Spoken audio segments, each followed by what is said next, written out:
বলছি, আমার উত্তরটা কোন জায়গায় কি বলতে জানি যায়, কি লেগে পড়ে জানি যায় একদম বাস্তব করে দেওয়া সব একদম।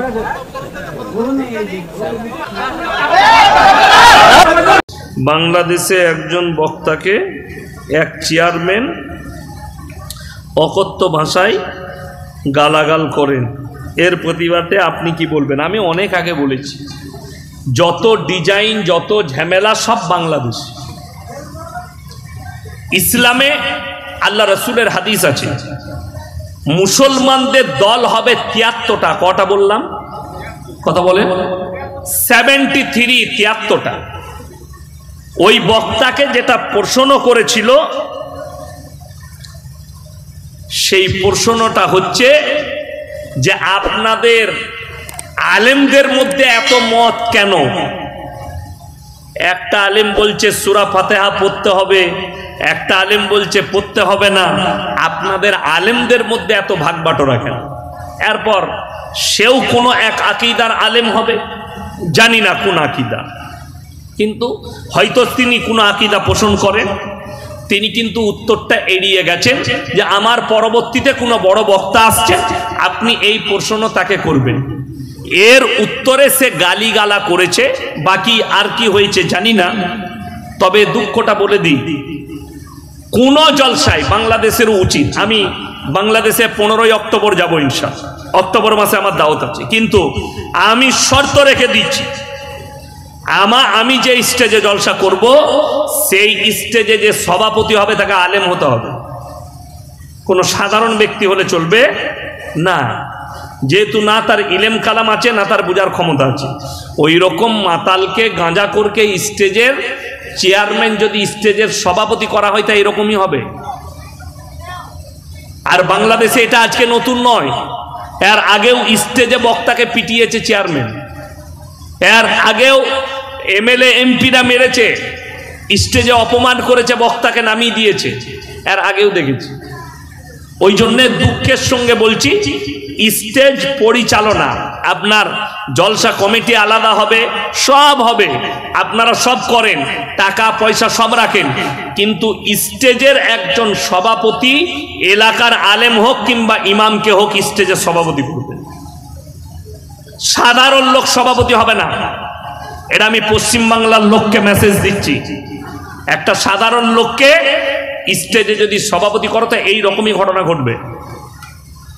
তবে আশা করি আমাদের পশ্চিমবাংলায় আল্লাহর কৃপায় ইমামরা সভাপতি হয়, আলেমরা সভাপতি হয়। এটা আমাদের পশ্চিমবাংলায় আমি যতগুলো জলসা করেছি বেশিরভাগ জায়গায় দেখেছি আলেমরা ইমামরাই সভাপতি থাকে। কিন্তু বাংলাদেশি দেখছি যে অমুক চেয়ারম্যান সভাপতি, সে বক্তার পাশে বসে আছে, আরে তাকে গালাগালি করেছে।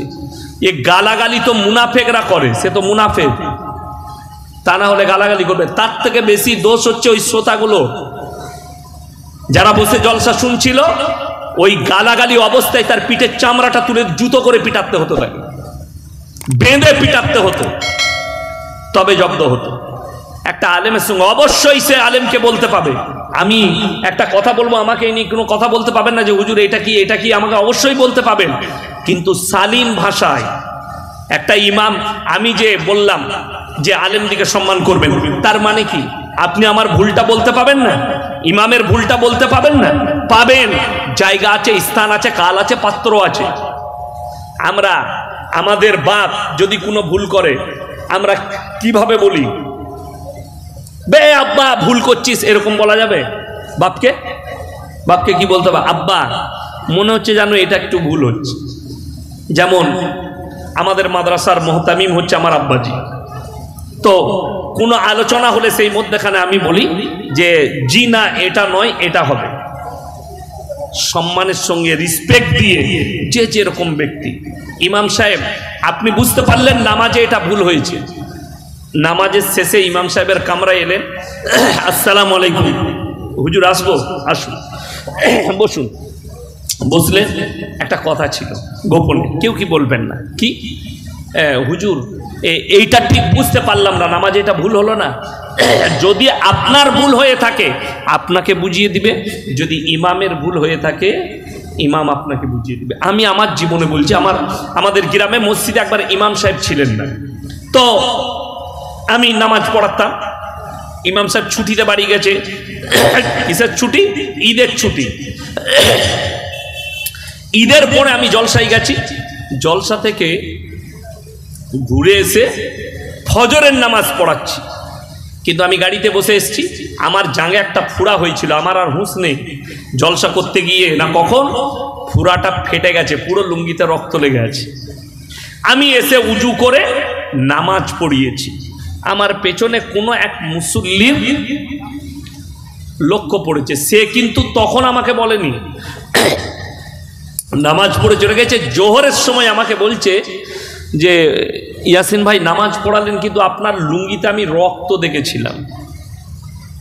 আমি কিন্তু বাড়িতে গিয়ে দেখে নিয়েছি যে আমার সন্দেহ দানা বেঁধেছে। আমি ফজরের পরে এসে শুলাম, তারপরে ফোঁড়াটা ফেটেছে না তার আগেই ফেটে গেছে, আমি এই অবস্থায় নামাজ পড়েছি, এটা আমার সন্দেহ জেগেছে। তো সে যখন আমাকে বলল, আমি তখন কনফার্ম যে আমার আগেই পুরা ফেটে গেছে, অর্থাৎ ফজরের নামাজটা হয়নি। আমি জোহরে এলান করলাম, আসরে এলান করলাম, মাগরিবে এলান করলাম, এশাই এলান করলাম। যে সমস্ত মুসল্লিরা আমার পেছনে ফজরের নামাজ পড়েছেন তারা নামাজটা দোহরে নিবেন। আমি বুঝতে পারিনি আমার ফোঁড়াটা ফেটে গিয়েছিল, পুরো লুঙ্গিতে জামায় রক্ত লেগেছিল। এই অবস্থা আমি ফজর না জানতে পড়িয়ে দিয়েছি। সে আমাকে রেসপেক্টের সঙ্গে বলল, আর যদি বলতো তুই নামাজ পড়ালি কেন এই অবস্থায়, বল কেন জানবি না বল, তাহলে এটা কিরকম হতো? অপমান। এটা ইসলামের তরিকাও নয়। আপনি বাপকে বলুন, কর্মচারীকে বলুন, রেসপেক্টের সঙ্গে বলবেন, সম্মানের সঙ্গে বলবেন।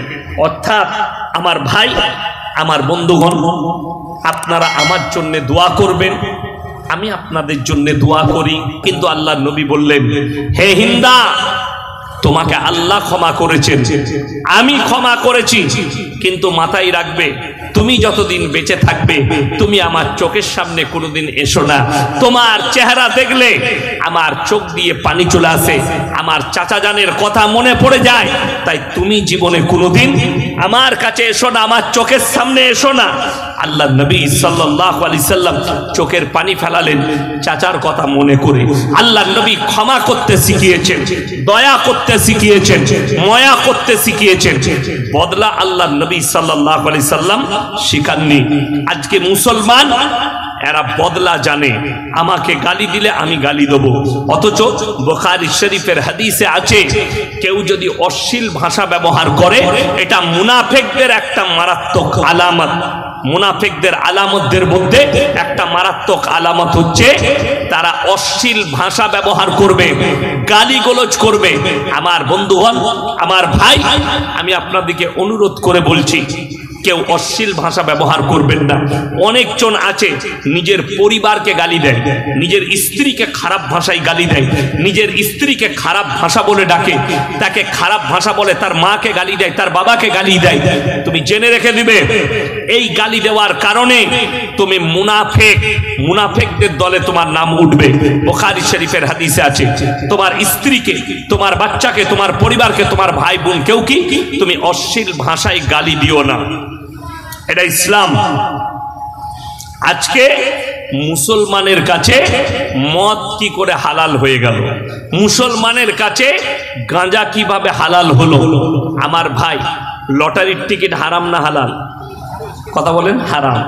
আপনি চলুন, আপনার বাজারে দেখিয়ে দেব, আমতলা বাজারে চলুন, মুসলমান লটারি বেচছে, মুসলমান লটারি কাটছে। ঠিক বললাম না ভুল বললাম? তাহলে ভেবে দেখুন। এরপর দুঃখটা কোথায় জানেন?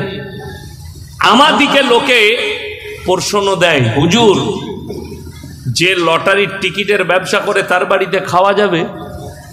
হুজুর, যে লোক সুদ খায় তার বাড়িতে খাওয়া যাবে? লোকরা আমাদের কাছে ফতোয়া নেয়, একটা ইমামকে বলে যে হুজুর এর বাড়িতে খাওয়া যাবে। কেন?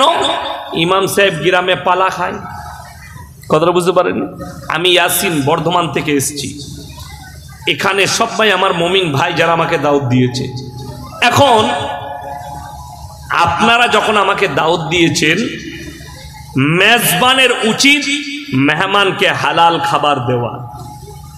আমি তো আর কেউ কি চিনি না, কমিটির লোকের উচিত হবে হালাল খাবারটা আমার কাছে দেওয়া। ওই জন্যে হাওড়া জেলায় একজন বড় মুফতি সাহেব আছে, মুফতি আহসানুল্লাহ সাহেব, জলসা করেন, দূরে কোথাও যান না, এলাকাতেই জেলাতেই জলসা করেন। বিসমিল্লাহ, বিতপ্ত আলেম। আমি উনাকে দেখেছি কোন জলসায় খানা খান না, এত ইখলাস উনার, তাকওয়া। কোন জলসায় আমি খানা খেতে দেখিনি, আমার সঙ্গে অনেক জলসা করেছেন, খানা খাইনি। বিরাট আলেম। নিজের পানির বোতলটা স্টেজে নিয়ে যায় গাড়ি থেকে নেমে, বায়ান হয়ে গেল, গাড়িতে চেপে পালিয়ে গেল, এক কাপ চাটা পর্যন্ত খাবে না, ধুমকি দিবে, চা খাই না। এটা ওনার তাকওয়া। আমাকে আপনি দাওয়াত দিয়েছেন, আপনার দায়িত্ব হচ্ছে ইয়াসিন সাহেবকে যে খাবারটা খাওয়াবো এটা হালাল। আমি ইয়াসিন একজন মমিন ব্যক্তি, ইয়াসিন কিংবা কোনো মমিন ব্যক্তি, আমি যখন কোনো আমাকে হিন্দু ভাই দাওয়াত দেবে তখন আমার কর্তব্য দুটো জিনিস মারাত্মক লক্ষ্য করা। এক নম্বর, তার ব্যবসার উৎসটা হালাল কিনা, দুই নম্বর, আমাকে যে খাবার দিচ্ছে সেটা হালাল কিনা। এই দুটো আমাকে লক্ষ্য করতে হবে, এই দুটো আমাকে লক্ষ্যে রাখতে হবে। যখন আমি কোনো হিন্দু ভাইয়ের ইনভাইটে যাব, অনেকজন মনে মনে করবেন হুজুর হিন্দু বাড়িতে খাওয়া যাবে? অবশ্যই, আপনি হালালটা খাবেন এবং আপনাকে দেখতে হবে তার ব্যবসার উৎসটা কি আছে। যদি হালাল ব্যবসা হয় আপনি খেতে পাবেন হালাল জিনিসটা। কিন্তু আপনার জানা নাই কত অমুসলিম ভাই আছে আপনাকে রেসপেক্ট করে। আমার বাড়ির কাছে আমি যখন রাত্রে জলসা করে ফিরি, একটা হোটেল আছে, নিউ রয় হোটেল, বিদ্যুৎ দা মালিকের নাম, খুব ভালোবাসি। তো আমি যখন তার হোটেলে খেতে যাই তো সে এতটা রেসপেক্ট করে, কাগজের গিলাসে চা দেয়, কাগজের প্লেটে খাবার দেয় এবং আলাদা করে বানিয়ে খাবার দেয়। তার হোটেলে চা খেলেও কাগজে যা কিছু এত রেসপেক্ট করে, সম্মান করে। আমি যদি ঢুকি, এই হুজুর এসছে, আলাদা একটা টেবিল তাড়াতাড়ি পরিষ্কার কর, এটা বলে মুখেতে, হুজুর এসছে একটা টেবিল পরিষ্কার কর। মাঝে মাঝে আমার সঙ্গে কথা বলে বসে, কি বলেন, রেসপেক্ট করে, সম্মান। কেন? তারা জানে না ইনাদের কাছে মদ হালাল আছে, না ইনারা হারাম জিনিস খায়, এটা তারা জানে, ওই জন্যে রেসপেক্ট করে। আমার বন্ধুগণ, আমার ভাই, একটা মুসলমান যখন জানে, আপনি বলুন তো, গোটা পশ্চিম বাংলায়, বাই ক্যামেরা বলছি, গোটা পশ্চিম বাংলার একটা মসজিদের মতোয়াল্লি, একটা মসজিদ কমিটি, একটা মসজিদ কমিটির সেক্রেটারি, কারোর বাপের হিম্মত নেই যে মেম্বারে দাঁড়িয়ে বলবে গ্রামের যে ব্যক্তি সুদ খাও সে ইমামকে পালা দিবে না, গ্রামের যে ব্যক্তি মদ ব্যবসা করো সেই লোক ইমামকে পালা দিবে না, গ্রামের যে ব্যক্তি লটারির টিকিট ব্যবসা করো সেই লোক ইমামকে পালা দিবে না। এই কথা কোনোদিন কোনো মসজিদে বলা হয়েছে? বলা হয়নি। অথচ ইমাম যদি প্রতিবাদ করে ইমামের চাকরি চলে যায়। আজকে আমি বলে লটারির বায়ানটা করছি, এই বায়ান যদি মসজিদের ইমাম করে, যারা লটারি ব্যবসা করে সে হারাম করার চেষ্টা করবে ইমামকে তাড়ানো। পশ্চিম বাংলায় ঘটনা ঘটেছে হাজারো। ইমাম যদি সুদের বায়ান করেছে, সুদখোররা পেছনে লেগেছে ইমামকে তাড়ানোর ব্যবস্থা কর। ইমাম যদি মদ গাঁজার বায়ান করেছে, ইমামকে তাড়ানোর ব্যবস্থা করেছে ওই মাতালগুলো, এবং তাদের কাছে মসজিদ কমিটি কমজোর, ইমামকে তাড়িয়ে দিয়েছে। ইমাম যদি লটারির বায়ান করেছে, লটারি হারাম, তাই লটারির ওয়ালারা ইমামকে তাড়ানোর ব্যবস্থা করেছে। আমি নিজে বীরভূম ডিস্ট্রিক্টে এক জায়গায় জলসায় গেলাম, তো জলসাতে ইমাম সাহেবের কামরায় আমাকে থাকতে দিয়েছে। আমার টাইম বাকি আছে, 10টায় চাপাবে। আমি 12টার পরে কোথাও জলসা করি না, আমার সিস্টেম, মাদ্রাসা আছে, আমি কোনো জায়গায় 12টার পরে জলসা করতে চাই, ওই জন্য আমার সিস্টেম আছে। তো আমাকে 10টায় চাপাবে, আমি শুয়ে আছি খানা খেয়ে। আমার কাছে ইমাম সাহেব ভাই এলো, বলে হুজুর দুঃখের কথা কি বলবো, আমি জুম্মায় একদিন সুদের বায়ান করেছিলাম, রাত 12টার সময় গ্রামের মুসলিম যুবক সুদখোররা এসে দরজা ঠুকেছে। কি ব্যাপার? হুজুর পানি পড়া চাই। হুজুর দরজা খুলেছে, রাতের বেলা একটা মানুষের পানি পড়া চাই, খুলেছে, ভেতরে এসছে, পানির বোতলও হাতে আছে। ৩-৪ জন এসে বলছে আমরা পানি পড়া নিতে আসিনি, আপনি যে জুম্মায় সুদের বয়ান করলেন জীবনে আর করবেন না, তা না হলে আপনাকে কামরার ভেতরে মার্ডার করে দিয়ে যাব। এর একটা মুসলিম যুবক ইমামকে ডাইরেক্ট থ্রেট দিচ্ছে এবং আপনাকে কায়দা করে ষড়যন্ত্র করে গ্রাম থেকে তাড়াবো।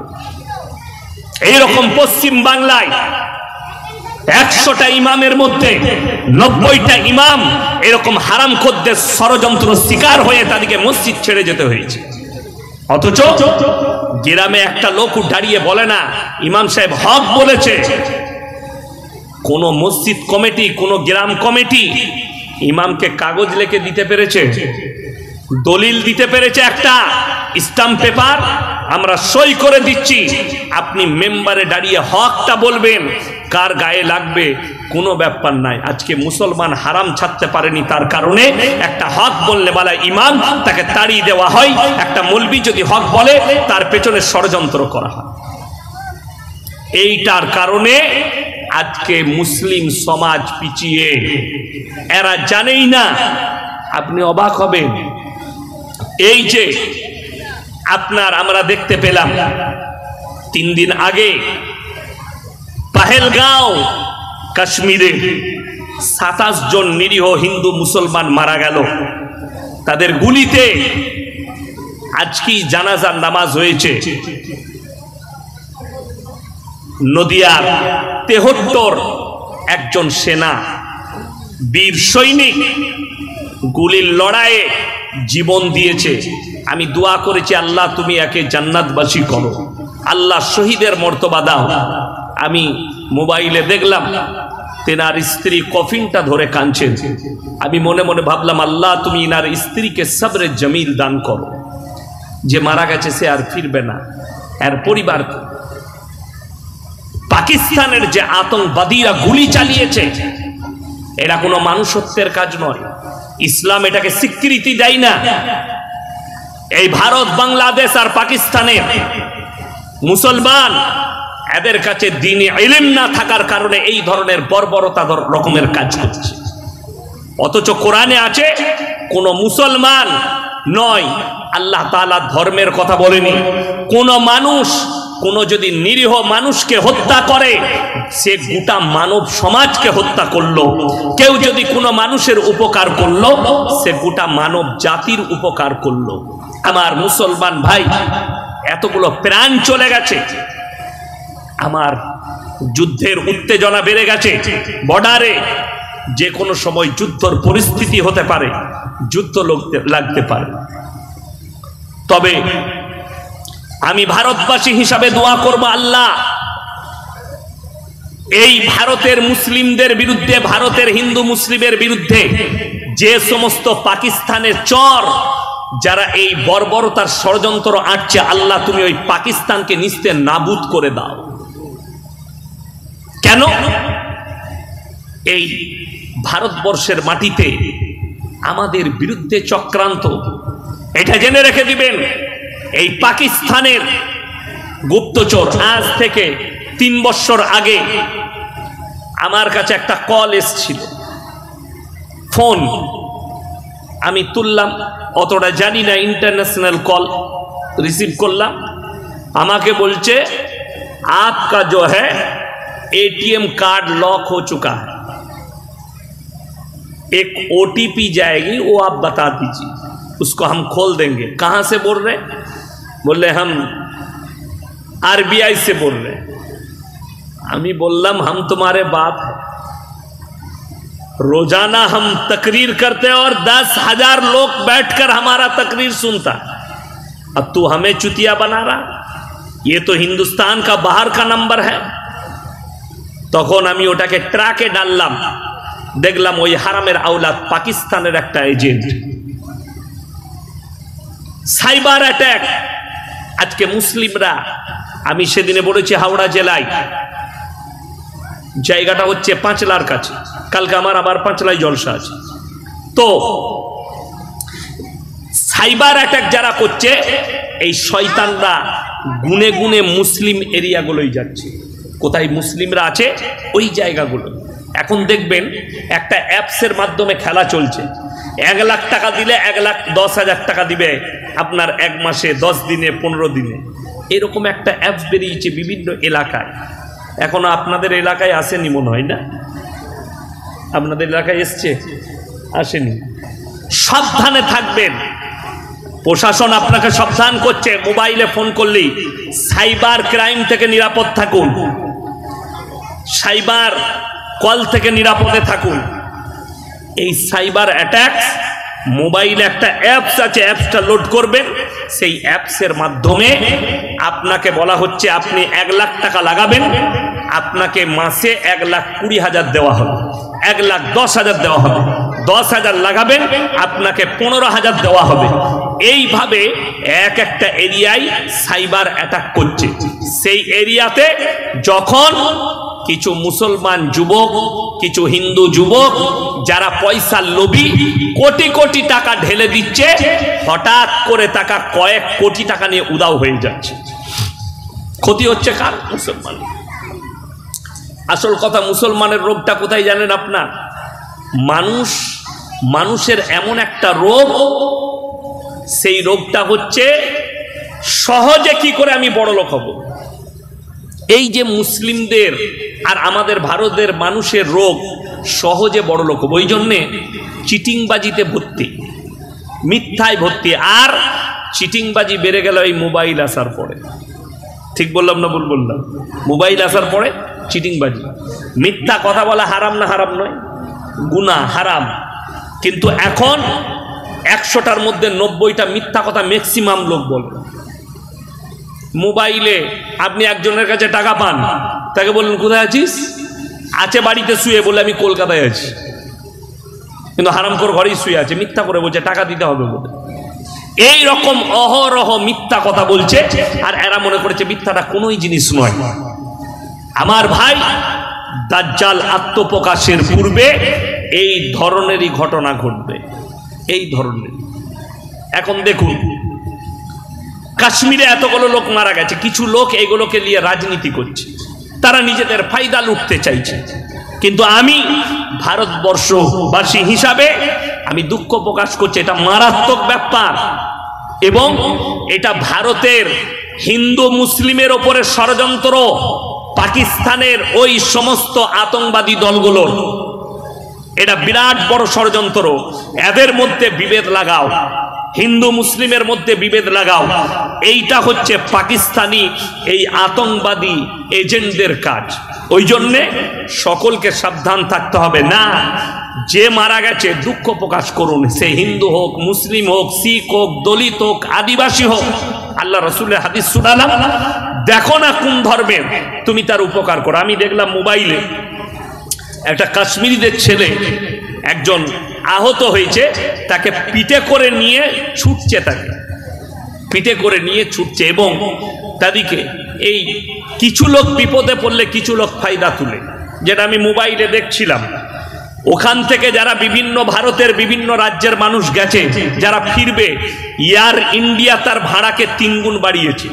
অথচ দেখাচ্ছে कश्मीरी एकदम डायरेक्ट हमें मोबाइल देखलम भाई कोई पैसा नहीं लगेगा, आप यहाँ पे ठहरिए हमारा होटल में, हमारा हम कैब से आपको पहुँचा देंगे एयरपोर्ट में, जहाँ बोलेंगे स्टेशन में हम पहुँचाएंगे, कोई पैसा नहीं लगेगा। सेखानकार गरीबरा যারা ঘোড়া চালায়, যারা গাড়ি চালায়, যারা হোটেল করেছে, তারা বলছে ফ্রি সেবা দেবো। আর এই ধনীগুলো যারা প্লেনের কোম্পানির মালিক, তারা বলছে 3 গুণ ভাড়া বাড়া সুযোগ আছে, এই সময় মানুষকে লুটে লাও, বিপদে পড়া মানুষকে। এই টেন্ডেন্সি যাদের আছে তারা কখনো দেশভক্ত হতে পারে না, দেশের গাদ্দার তারা। আর দেশের আসল ভক্তি তো তার যে দেখবে না চোখের সামনে কে এটা তার উপকার করবে। আপনি মানুষের উপকার করুন, দেখবেন না তাকে এটা কোন ধর্মের কোন জাতের, তবে আপনি রাসূলের উম্মত, তবে আপনি আল্লাহ রাসূল সাল্লাল্লাহু আলাইহি সাল্লামের কথার উপরে আমল করেছেন। নবীজির আখলাকে, নবীজির ব্যবহারে মানুষ কলমা পড়েছে, নবীজির চরিত্রে মানুষ কলমা পড়েছে, এমনি নয়। নবীজি কারোর উপরে তলোয়ার ঠেকায়নি, কেন? আল্লাহ রসুল সাল্লাল্লাহু আলাইহি সাল্লাম তো একা কলমার দাওয়াত শুরু করেছেন। কে একা? জানেন নবীজি সাল্লাল্লাহু আলাইহি সাল্লামের অন্তরের বন্ধু, কাছের বন্ধু কে ছিলেন? কে? হযরত আবু বকর সিদ্দিক রাদিয়াল্লাহু তাআলা। এর আগে নাম ছিল আবু বকর। এই সিদ্দিক শব্দটা লাগলো কখন জানেন? যখন আল্লাহর নবী সাল্লাল্লাহু আলাইহি সাল্লাম বললে, হে আবু বকর, আমি মুহাম্মদ, তুমি কি একটা কথা আমার বিশ্বাস করবে? কি? আল্লাহ আমাকে নবুয়ত দান করেছেন। আবু বকর বললেন, মুহাম্মদ তুমি বলছো আর আমি বিশ্বাস করব না? তিনি কলমা পড়লেন। জোরে বলুন সুবহানাল্লাহ। হে আবু বকর, তুমি আজ থেকে আবু বকর নও, তুমি হচ্ছে আবু বকর সিদ্দিক। সিদ্দিক মানে হচ্ছে সত্যবাদী। জোরে বলুন সুবহানাল্লাহ।